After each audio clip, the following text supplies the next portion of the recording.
तो ये है डायमीटर है, कैरेक्टरिस्टिक लेंथ जिसे कह रहे थे 4p/a। p क्या है? Perimeter of the channel. p है perimeter of the channel, perimeter of channel, और a है cross sectional area, cross sectional area of the channel. ये है आपका cross sectional area of the channel.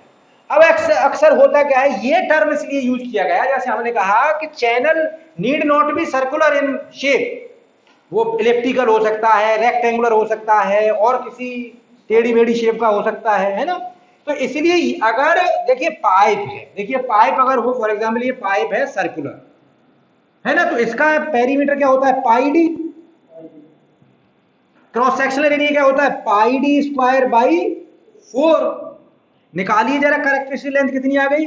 4 into pi D upon pi D square by 4। कैसे गड़बड़ हो रहा है?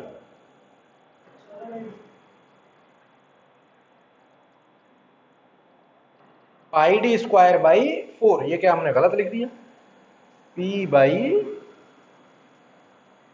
इसका मतलब उल्टा लिख दिया, p by 4a। p by 4a करेंगे तब आएगा ना, सही बात है। p बाई 4a, पकड़ में आ गई गड़बड़। चलिए p बाई 4a कर लीजिए उसे।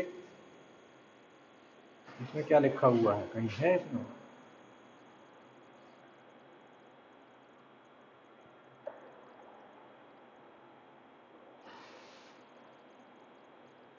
मालूम नहीं, ठीक है जो भी है, ये आ गई पकड़ में, p बाई 4a।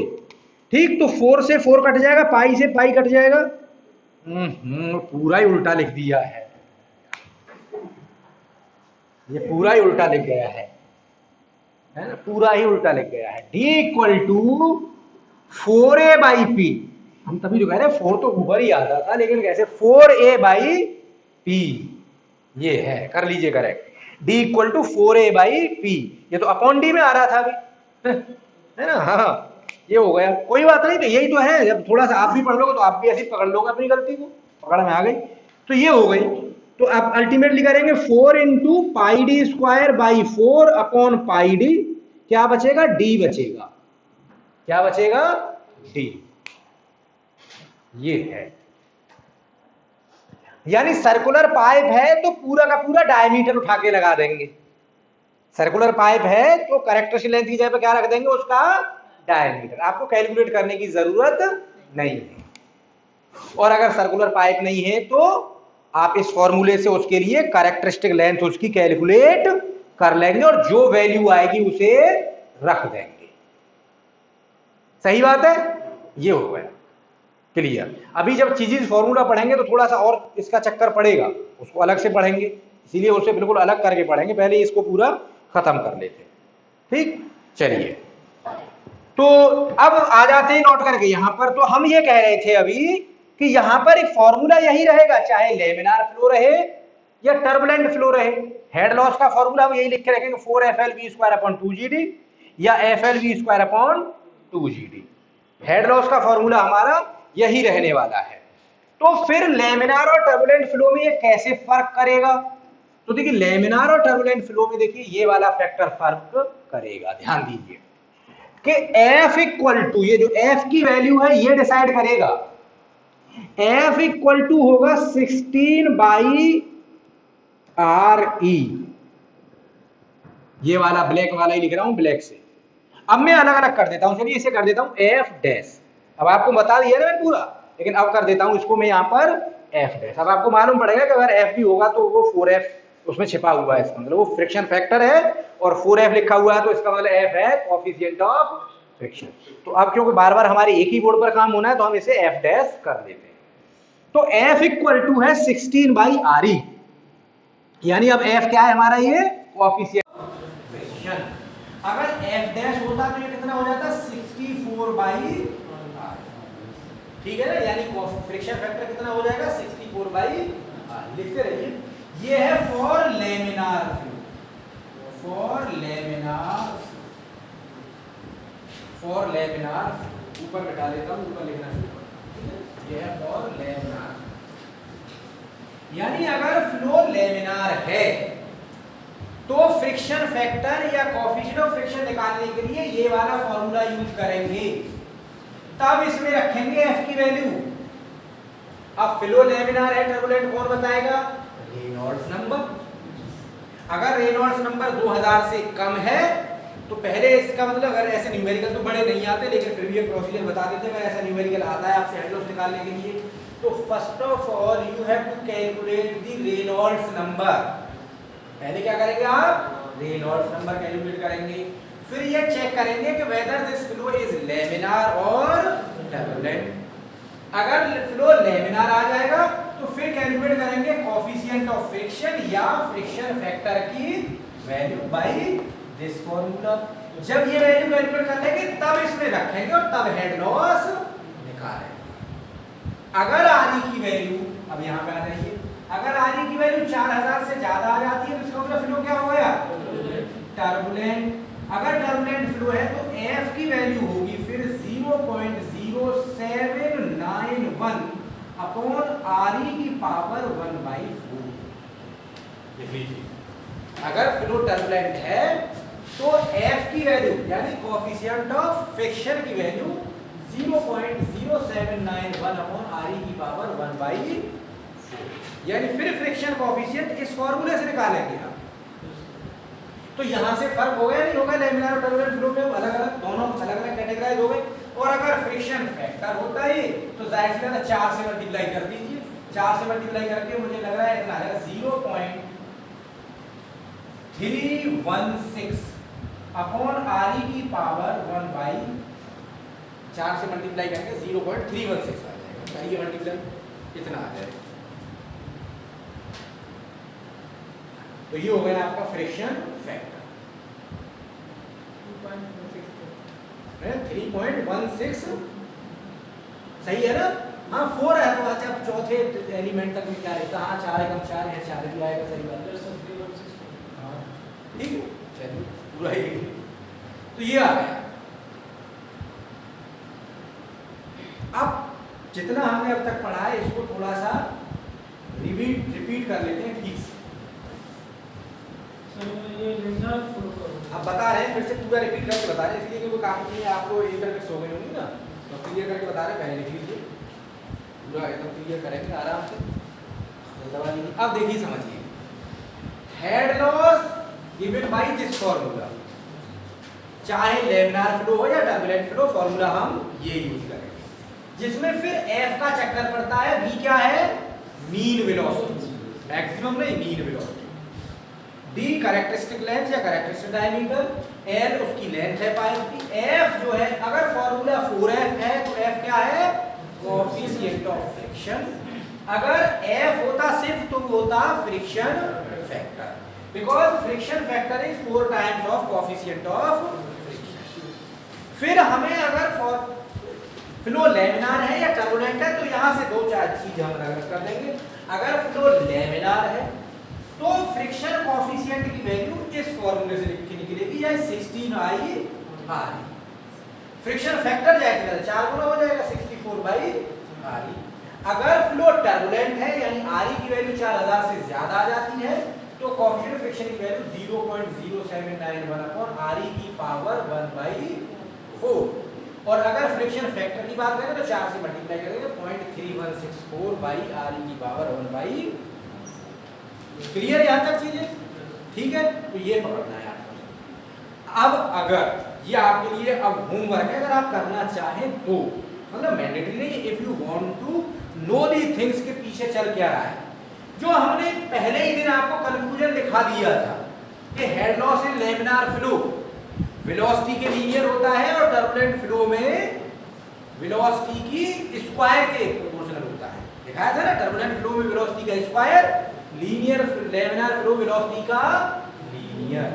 अब देखिए हेड लॉस वाले इस फॉर्मूले में जब आप इस F की वैल्यू रखेंगे और F की वैल्यू में RE आ रहा है रो VD, RE में क्या आ रहा है यहाँ पर? रो VD अपॉन म्यू। तो देखिए ये RE इस F में नीचे आ जाएगा, ये V इस V को एक को कट करके भगा देगा, एक भी रह जाएगा, नहीं रह जाएगा। यानी हेड लॉस अगर लैमिनार फ्लो है तो कैसा होगा, डायरेक्टली प्रोपोर्शनल। घर पे जाकर एक बार प्रैक्टिस के तौर पर इसे कर सकते हैं। आरई में आना रो वी डी, आरई नीचे है, रो वी डी, तो जैसे यहाँ पे रखेंगे एफ में आरई नीचे आ जाएगा, रो वी डी नीचे आ जाएगा, तो एक बी से एक बी कट जाएगा। जब इसमें रखेंगे इस आरई में रो वी डी, तो देखिए रो वी डी यानी v की पावर क्या आएगी 1/4, तो इस 2 में से 1/4 माइनस होगा, बचेगा 1.7। यहां तो नीचे पूरा का पूरा भी आएगा रो वी डी का, यहां आएगा 1/4। आपकी समझ में नहीं आ रहा है आई थिंक, घर जाकर करके इसे देखिएगा अगर चाहते हैं करना। कोई मैंडेटरी नहीं है, कंक्लूजन तो पूरा हमने लिखा ही दिया है, कोई मैंडेट नहीं है। If you want to know कि अगर कैसे हो गया था ऐसा, तो घर पर जाकर के इन वैल्यूज को, आरई की वैल्यूज को इन फॉर्मूला में रख के देखिएगा, R equal to rho V D upon mu, देखिएगा यहाँ पर v की पावर 1 बचेगी, यहाँ पर v की पावर जब ये चीज रखेंगे तो बचेगी 1.7। करके घर में देखिएगा, मैथमेटिकल है, क्वेश्चन नहीं अलजेब्रा है। अब हेडिंग दीजिए यहीं पर चीजीज फॉर्मूला, यही हेडिंग दीजिए चीजीज फॉर्मूला, और करिए मत करिए कोई फर्क नहीं पड़ता, क्वेश्चन तो आप कर ही लोगे।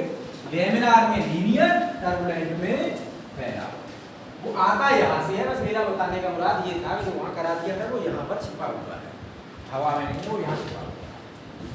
ठीक, अब मैं इसलिए नहीं करा रहा हूँ, कराने से कोई फायदा ना आपका होना, खास कॉम्पिटिशन पॉइंट ऑफ व्यू से तो नहीं होना। हाँ, एक इनहेरिटेंस ही आ जाएगी, एक थोड़ा सा आपको ऑनरेस ओवर अच्छा डेवलप हो जाएगा, आप कर लेंगे घर में जाकर। तो अब लिखिए चीजीज फॉर्मूला। तो चीजीज फॉर्मूला जैसे हमने बताया, is for open channel flows, ठीक है, this is for open channel flow, और ये फॉर्मूला है आपका v equal to c under root के m इंटू आई। ये फॉर्मूला है v equal to c under root के m into I, where c is the Chezy's constant, Chezy's constant, m है आपका हाइड्रोलिक मीन रेडियस,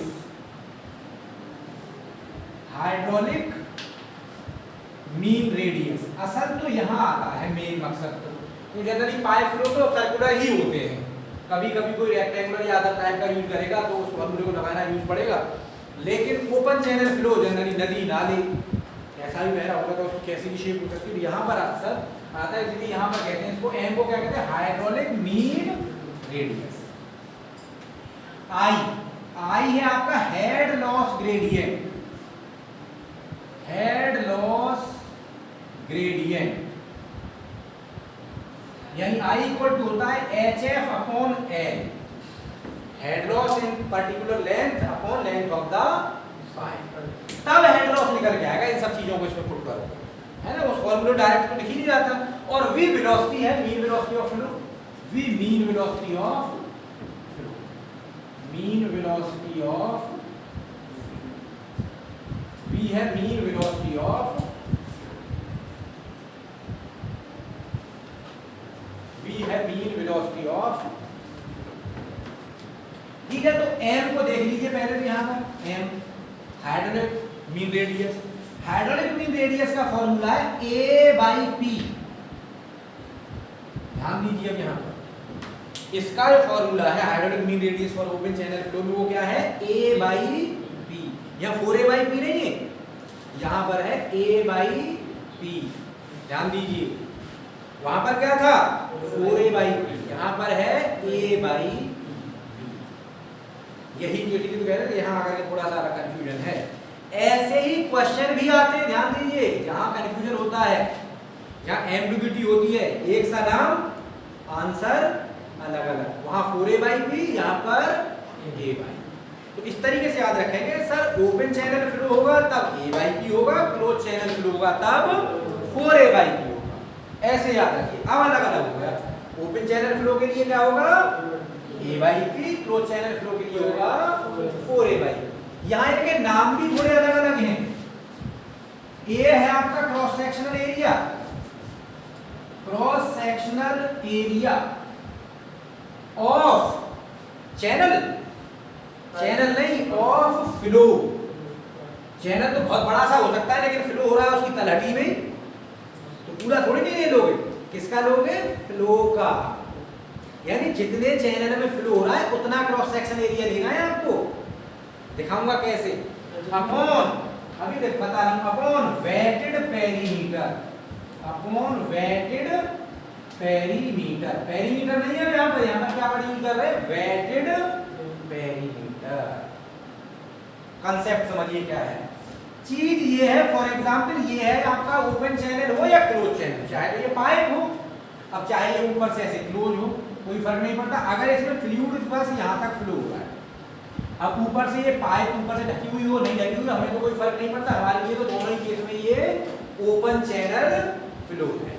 अगर ऊपर से ढकी होगी तो हम इसे पाइप कह सकते हैं। अगर ऊपर से ढकी हुई है तो हम इसे क्या कह सकते हैं? पाइप। लेकिन फ्लो फिर भी कैसा रहेगा? ये ओपन चैनल। ठीक है। अब इसका कंसेप्ट क्या है कि चैनल तो यहां तक है, अगर इसका क्रॉस सेक्शनल एरिया निकाले तो इतना निकालना पड़ेगा हमें, this length into this length. लेकिन आपको क्रॉस सेक्शनल एरिया किसका निकालना है? फ्लो का। यानी आपको करना है दिस लेंथ इनटू दिस, जहां तक फ्लो हो रहा है। वैसे ही वेटेड पेरीमीटर, जितना पेरीमीटर भीगा हुआ है, यानी wetted perimeter this plus this plus this. समझ रहे? ये है। एक बार इस रो में आ चुका है ये क्वेश्चन, बिल्कुल सेम इसी पॉइंट पर, सेम क्वेश्चन, सेम ऐसा ही क्वेश्चन। रेक्टेंगुलर चैनल वहां दे दिया, लड़के ढूंढते रहे 4a/p और था ये चीज। तब नया काफी पहले की बात है, उनकी नहीं, 2015 की बात है। अरे सर्कुलर होगा तो वेटेड पेरीमीटर ऊपर का गीला कर रहा है, तो बस फ्लो काम क्या करके वर्ड करेगा? Wetted perimeter. जितने वो वेट कर रहा है, ऊपर जा रहा है फ्लो, नहीं जा रहा तो कैसे ले लो? नहीं जा रहा है तो नहीं लेंगे। सिंपल वेटेड पेरीमीटर लेना है, इसीलिए लिखा है क्लियर कट वेटेड पेरीमीटर, और ऊपर लिखा है cross sectional area of the flow. ठीक है, चलिए तो लिख लीजिए इसे। और अब सर्कुलर पाइप होती तो थोड़ा तुम्हें निकालने में टफ होता, फिर सर्कुलर पाइप होती तो मियां फिर आराम से फिर अपनी ट्रिग्नोमेट्री का इस्तेमाल करके फिर ऐसे करके निकालो, एंगल बना करके यहाँ पर निकलेगा। तो फिर ये एंगल बताएगा ना कितना है ये वेटेड पेरीमीटर, ये थीटा बताएगा, फिर ये वेटेड पेरीमीटर कितना है। हाईस्कूल पढ़ा हुआ तो अब जो भी है आ गया है ना, वो भी आ जाएगा, ऐसा थोड़ी कि नहीं आएगा। हाँ, तो जाहिर सी बात ऐसा क्वेश्चन तुमसे तो यहाँ पर पूछने वाला नहीं। ठीक, तो आगे लौट के कोई बात नहीं, क्वेश्चन पूछते रहिए, लेकिन लिमिट में हमें लाते रहेंगे, आपको कोई दिक्कत नहीं।